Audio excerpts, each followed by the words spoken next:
ভোরের আলো সবেমাত্র ফুটেছে। গ্রামবাসীরা সবাই জড়ো হয়েছে বুড়ো চণ্ডী মণ্ডপে। মণ্ডল জ্যাঠা গ্রামবাসীদের উদ্দেশ্যে কী সব বলে চলেছে। তখনও একজন একজন করে গ্রামের মানুষ জড়ো হচ্ছে।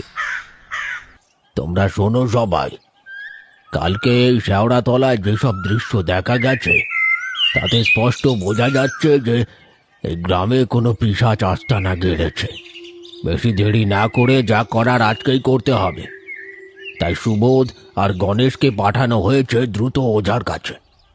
তিনি এলেই কি করতে হবে আর কি করতে হবে না বলে দেবেন। মণ্ডল জ্যাঠার কথা শেষ হতেই গণেশ আর সুবোধ রুদ্র ওঝাকে নিয়ে হাজির হয়। মণ্ডল জ্যাঠা বলেন, আসুন আসুন বাবা, আসুন। আপনি সবই শুনেছেন ওদের মুখ থেকে। আমি আর কি বলি বলুন। এবার আপনি বলুন আমরা কি করব।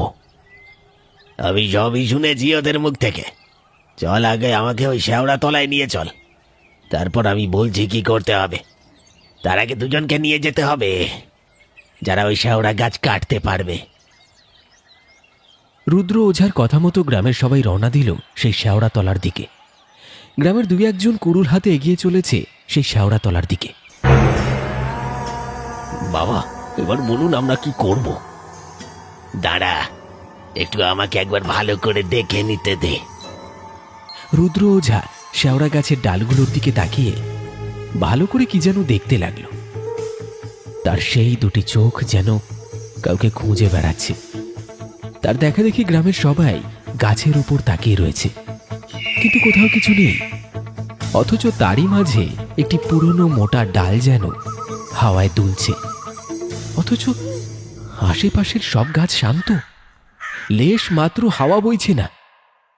হঠাৎ রুদ্র ওঝা বলে ওঠে, নে নে, তাড়াতাড়ি উঠে পড়। আরে এই যে এই ডালটা এবার কাট। রুদ্র ওঝার কথা মতো দুজন তাড়াতাড়ি শেওড়া গাছে উঠে ডালটা কাটা শুরু করলো। সাথে সাথে গাছের মাথা থেকে ভেসে এলো অপার্থিব চিৎকার, যেন কেউ হুংকার করে বারণ করছে গাছ না কাটতে। সেই চিৎকার শুনে তৎক্ষণাৎ দুজনে গাছ কাটা বন্ধ করে দিল। বাবা, এবার আমরা কি করব বাবা?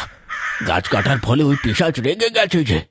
ভয় পাস না তোরা, গাছ